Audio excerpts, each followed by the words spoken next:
इस वीडियो में मैं श्रवण कुमार खंड काव्य का सारांश बताऊंगा। तो क्वेश्चन इस प्रकार से आएंगे। श्रवण कुमार खंड काव्य कथा वस्तु पर प्रकाश डालिए। ये इतने वर्षों में पूछा गया है। आपको ये है लिखा है श्रवण कुमार खंड काव्य की प्रमुख घटनाओं को क्रमबद्ध वर्णन। श्रवण कुमार खंड काव्य के अयोध्या सर्ग की कथा अपने शब्दों में लिखिए। श्रवण कुमार खंड काव्य के दशरथ खंड की कथा।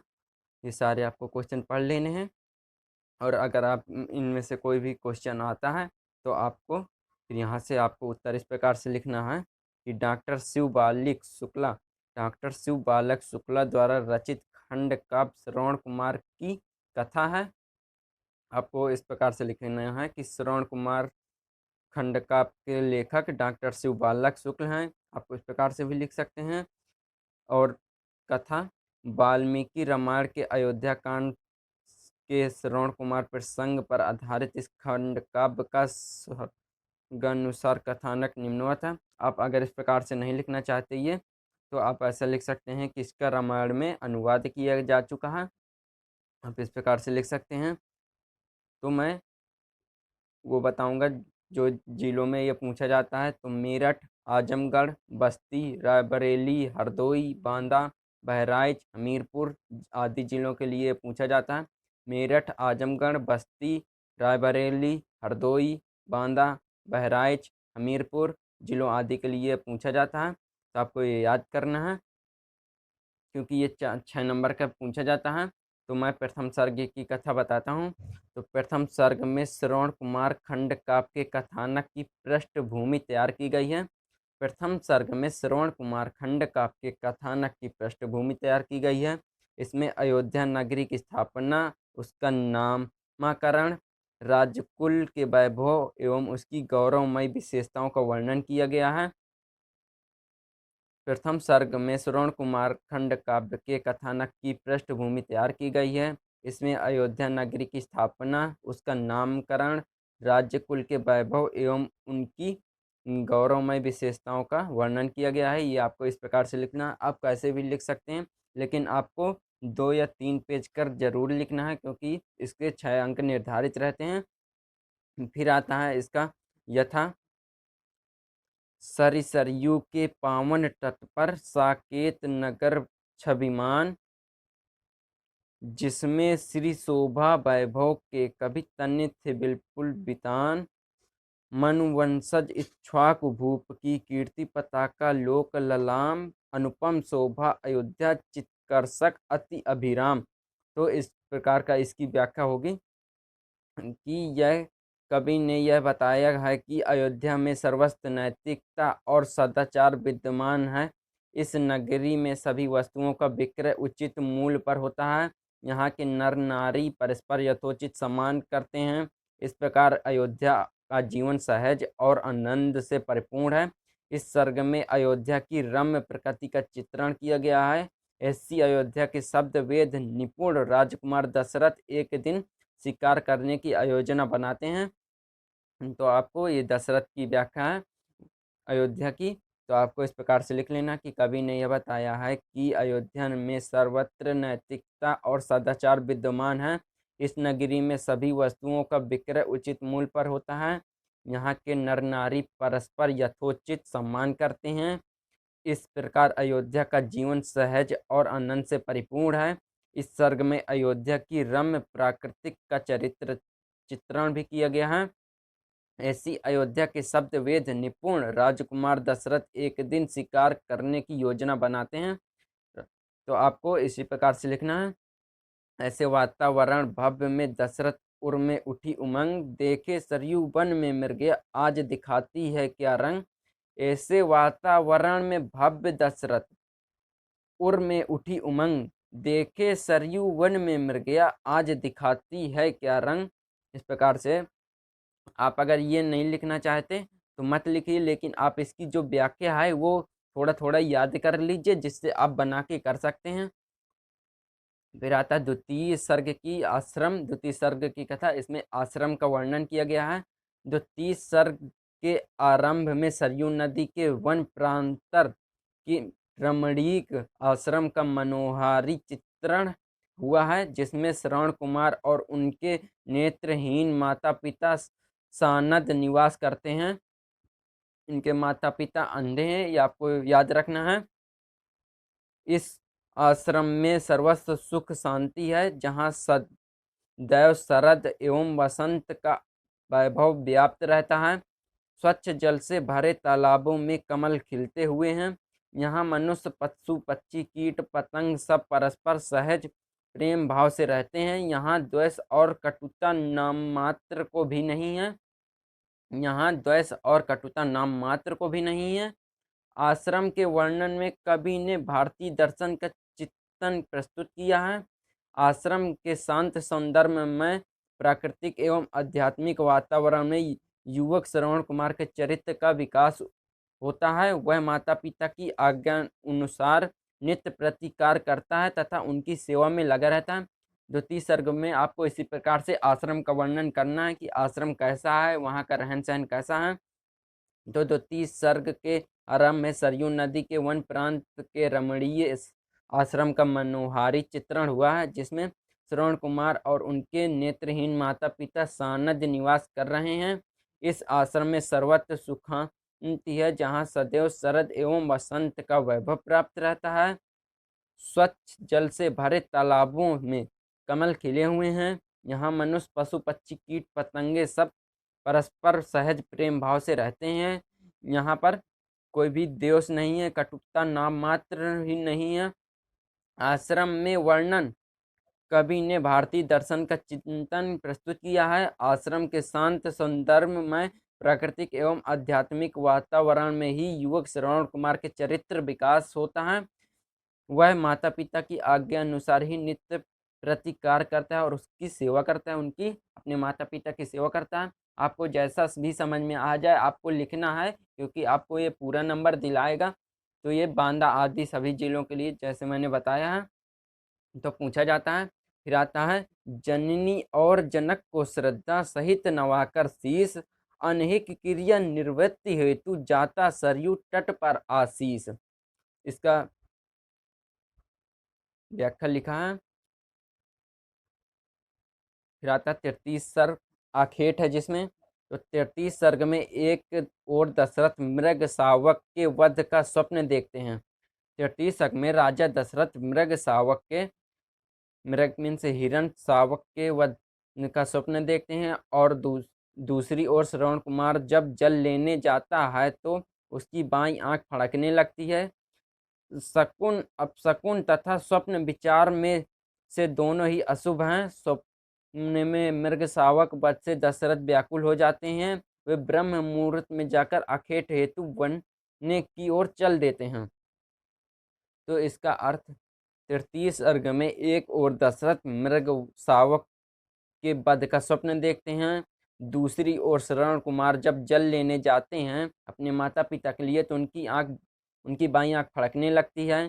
शकुन, अपशकुन तथा स्वप्न विचार से दोनों ही अशुभ हैं। स्वप्न में मृग शावक वध से दशरथ व्याकुल हो जाते हैं। वे ब्रह्म मुहूर्त में जाकर अखेट हेतु वन की ओर चले जाते हैं। फिर इसके बाद आता है, दूसरी ओर उसी समय श्रवण कुमार के माता पिता को बहुत अधिक प्यास लगती है और वह माता पिता की आज्ञा अनुसार नदी से जल लेने चले जाते हैं। जल में पात्र डुबोने की ध्वनि को किसी हिंसक पशु की ध्वनि समझकर दशरथ शब्द वेदी भाण चला देते हैं, जो सीधे श्रवण कुमार के हृदय में जा लगता है। श्रवण कुमार का चित्कार सुनकर दशरथ विस्मय, चिंता में, शोक में डूब जाते हैं। उन्हें हतप्रद एवं किंतकर विमूढ़ देख उनका सारथी उन्हें सांत्वना देता है। क्योंकि राजा दशरथ हैं तो उनका सारथी भी उनके साथ हैं। फिर इसी प्रकार से दूसरी ओर उसी समय श्रवण कुमार के माता पिता को बहुत अधिक प्यास लगती है। श्रवण कुमार को माता पिता को अधिक प्यास लगती है तो श्रवण कुमार जल लेने जाता है और जैसे ही तालाब में सरयू नदी के किनारे वो पात्र डुबोता है तो उसकी ध्वनि सुनकर दशरथ को लगता है कि कोई जानवर पानी पी रहा है, तो उसमें शब्द वेदी बाण चला देते हैं राजा दशरथ। तो उन्हें किंतु विमूढ़ से देखकर उन्हें सारथी सांत्वना देता है और चिंता शोक में राजा दशरथ डूब जाते हैं। इस प्रकार से आपको जैसा समझ में आ जाए आपको पूरा लिखना है, लेकिन एक को छोड़ना नहीं। प्रस्तुत सर्ग में श्रवण कुमार के माता पिता भक्ति, शकुन, अपशकुन तथा दशरथ की अखेट रुचि पर प्रकाश डाला गया है कि दशरथ ने क्या किया है। फिर आता है चतुर्थ सर्ग। इसका चतुर्थ सर्ग देखिए, आपको सर्गों में पूछा जाएगा। जैसे प्रथम सर्ग की कथा, द्वितीय सर्ग की कथा, तो आपको ये सारे थोड़ा थोड़ा याद कर लेने हैं, जिससे आप पूछा जाएगा तो तुरंत आप ये सारा लिख देंगे। फिर आता है चतुर्थ सर्ग। श्रवण चतुर्थ सर्ग का आरंभ श्रवण कुमार के मार्मिक विलाप से होता है। उसकी समझ में यह नहीं आता कि कोई शत्रु नहीं, फिर भी उस पर किसने बाण छोड़ दिया। बाण लगने पर भी उसने चिंता नहीं की, वरन अपने वृद्ध एवं प्यासे माता पिता की चिंता की। श्रवण श्रवण कुमार ने अपनी चिंता नहीं की। उसकी समझ में यह नहीं आ रहा था कि मैं किसी भी का शत्रु नहीं हूँ, फिर भी मेरे ऊपर बाण छोड़ दिया गया है। बाण लगने पर भी उसे अपनी चिंता नहीं है, अपने प्राणों की चिंता नहीं है, वरना वो अपने माता पिता, प्यासे माता पिता की चिंता करता है। आपको इस प्रकार से लिख देना है इसका अर्थ। मुझे बाण की पीड़ा संप्रति इतनी नहीं सताती है, पितरों के भविष्य की चिंता जितनी व्यथा बढ़ाती है। मुझे बाण की पीड़ा संप्रति इतनी नहीं सताती है, पितरों के भविष्य की चिंता जितनी व्यथा बढ़ाती है। इसका आपको इसी प्रकार से, आप ये नहीं याद करना चाहते तो आप ये याद कर लीजिए जी। दशरथ आहत श्रवण कुमार को देखकर तथा उसके मार्मिक क्रंदन को सुनकर व्याकुल हो जाते हैं। आप एकांत में बैठकर इस वीडियो को देखिए तो आपको ये सारा समझ में आएगा, और आप 1 से 2 बार वीडियो को पॉज करके पढ़िए, क्योंकि इसमें कुछ कठिन नहीं है, आपको आसान तरीके से याद हो जाएगा। ये क्लास 12th के लिए हैं। अगर वीडियो पसंद आ रहा हो तो लाइक करते जाइए और चैनल को सब्सक्राइब कर दीजिए, अगर आपको ऐसी वीडियो चाहिए। फिर आता है पंचम सर्ग, दशरथ है। पंचम सर्ग को आरंभ दशरथ के अंतर्द्वंद, विषाद, आत्मग्लानि और अपराध भावना से होता है। दशरथ दुखी एवं चिंतित भाव से सिर झुकाए आश्रम की ओर जा रहे थे और सोच रहे थे कि इस घटना के कारण हृदय में लगे घाव को प्रायश्चित वे किस प्रकार से करें। वो सोच रहे थे इसका प्रायश्चित किस प्रकार से करें, जो अब इतना बड़ा अपराध हो चुका है। तो हाय चलेगी युग युगांत तक अब मेरी यह पाप कथा, जो मुझको ही नहीं वंशजों को भी देगी यह मर्म व्यथा। हाय चलेगी युग युगांत तक अब मेरी यह पाप कथा, जो मुझको ही नहीं वंशजों को भी देगी मर्म व्यथा। तो ये दशरथ जी का कहना है कि मेरी ये पाप कथा चलेगी युगो युगांत तक। फिर आता है षष्ठम सर्ग का। आपको जैसे पंचम सर्ग का है तो आपको इसी प्रकार से ये विलाप का वर्णन कर देना है थोड़ा सा। फिर आता है षष्ठम सर्ग का। आपको जैसे इसमें थोड़ा सा लिखा, आपको इतना थोड़ा नहीं लिखना, आपको पूरा बना के 1 डेढ़ 2 पेज का लिखना है। छठम सर्ग का संदेश क्या है, क्योंकि दशरथ उनके माता पिता व्याकुल होकर उनका कर रहे हैं। तो षष्ठ सर्ग में श्रवण कुमार के माता पिता की असहाय दशा तथा दशरथ के क्षोभ का बड़ा ही मार्मिक चित्रण हुआ है। श्रवण कुमार के माता पिता उनके आने की प्रतीक्षा में व्याकुल हैं। दशरथ की पद चाप सुनकर वे पूछते हैं कि श्रवण कुमार आया क्या। तो दशरथ कुछ बोलते नहीं हैं। आपको इस प्रकार से इसका अत्यंत मार्मिक चरित्र चित्रण कर देना है। फिर श्रवण पिता ने कहा, आज प्रिय क्यों कर तुमने किया विलंब, करती रही विविध आशंका अब तक वस्तु तुम्हारी अम्ब। श्रवण कुमार की माता उनका इंतजार करती रही, क्योंकि श्रवण कुमार ने इतना विलंब कर दिया है। तो दशरथ ने उनको समझाने का प्रयास करते हैं। फिर आता है सप्तम सर्ग का अभिशाप, जो दशरथ को लगा है। श्रवण कुमार खंड काव्य के सप्तम सर्ग में ऋषि दंपति का करुण विलाप चित्रित हुआ है। सरयू तट पर अपने मृत पुत्र को शरीर स्पर्श उनके धैर्य का बांध टूट जाता है। वे विलाप करते अचेत हो जाते हैं। कुछ देर बाद वे सचेत होते हैं तो पुनः विलाप उठते हैं। उनके माता पिता मूर्छित हो जाते हैं और पुनः विलाप करने लगते हैं। उठने के बाद कौन हमारे लिए विपिन से कंदमूल फल लाएगा, कौन अतिथि सा हमें खिलाने में सच्चा सुख पाएगा। कौन हमारे लिए विपिन से कंदमूल फल लाएगा और कौन अतिथि सा हमें खिलाने में सच्चा सुख पाएगा। ये उनके माता पिता कहते हैं श्रवण कुमार के कि हमें कंदमूल फल कौन लाएगा और श्रवण कुमार जैसे कौन सुख हमें दिलाएगा और सच्चा माता पिता की सेवा कौन करेगा। इसी प्रकार से विलाप कर रहे हैं श्रवण कुमार के माता पिता। इस प्रकार श्रवण कुमार के माता पिता उनके गुणों और सुकर्मों का स्मरण करके हृदय विदारक विलाप करते हैं। अंत में श्रवण कुमार के पिता दशरथ से कहते हैं कि यद्यपि अपने यह पाप अनजाने में किया है, परंतु पाप तो पाप ही है, इसलिए पुत्र शोक से कलप रहा हूँ। जिस प्रकार मैं अजनंदन सुत वियोग में प्राण तजोगे, इसी भांति करके क्रंदन।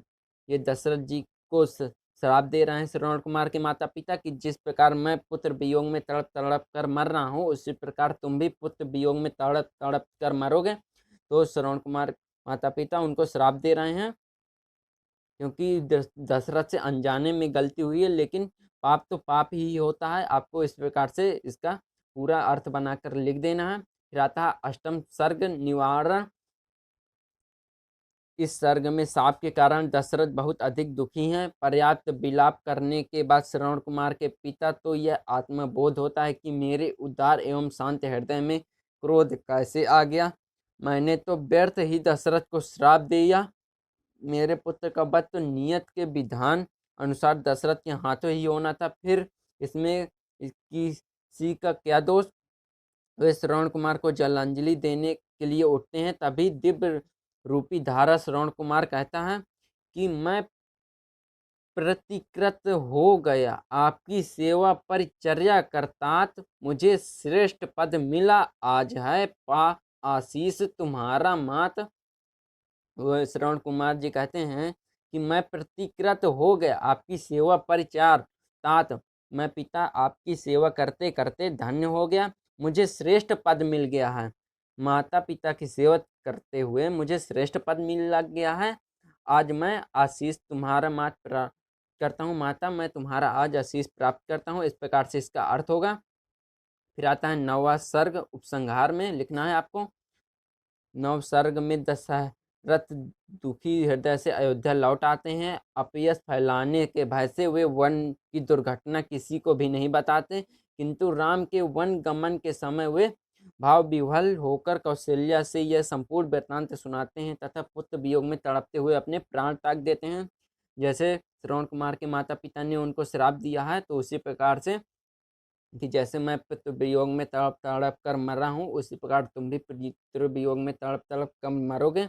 तो राम के जाने पर, वनवास जाने पर दशरथ भी पुत्र वियोग में तड़प तड़प कर मर गए हैं। इसी प्रकार से ये खंड काव्य पूछा जाएगा आपको, तो इसका पूरा अर्थ बनाकर लिख देना है आपको। इसी प्रकार से क्वेश्चन पूछे जाएंगे। जैसे ये लिखे हैं श्रवण कुमार खंड काव्य के निर्वाण सर्ग की कथा वस्तु। आपको कथा वस्तु लिखना है, तो आपको ये पूरा जितना मार्मिक चरित्र चित्रण है आपको सारा ये लिख देना है। इसकी पूरा बना करके अर्थ इसका पूरा निकाल करके जैसे मैंने आपको बताया है, तो आपको पूरा इसी प्रकार से याद कर लेना है। तो वीडियो पसंद आया हो तो लाइक कर दीजिए और चैनल को सब्सक्राइब कर दीजिए। ये क्लास 12th के लिए है। तो धन्यवाद।